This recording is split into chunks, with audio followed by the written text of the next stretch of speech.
কবরের প্রথম রাত কেমন রাত হবে আপনার আর আমার, এটা বোঝানোর জন্য আগে মরণ থেকে বুঝাই। ও বাঁশখালীর মুসলমান, খুবই মনোযোগ দেন মা বোনেরা।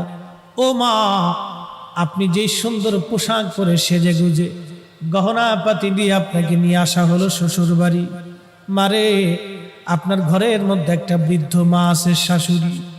মনে ব্যথা দিবেন না, এই বৃদ্ধ লোকটা আপনার কাছে তেমন কিছুই চায় না, একটু সহানুভূতি চায়। বিনিময়ে আপনার স্বামীর জন্য সে 40টা বছর পরিশ্রম করেছে। ও বোন, আপনাকে বলছি, এই বৃদ্ধ মাটাকে আপনি ব্যথা দিবেন না। এই বৃদ্ধ মাটা আপনার স্বামীর পিছনে 40 বছর পরিশ্রম করেছে।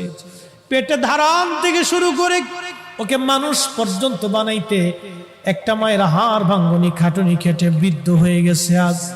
সে কিছুই চায় না রে বোন, আপনার কাছে মাত্র একটু সহানুভূতি আর ভালোবাসা চায়। মনে ব্যথা দিয়ে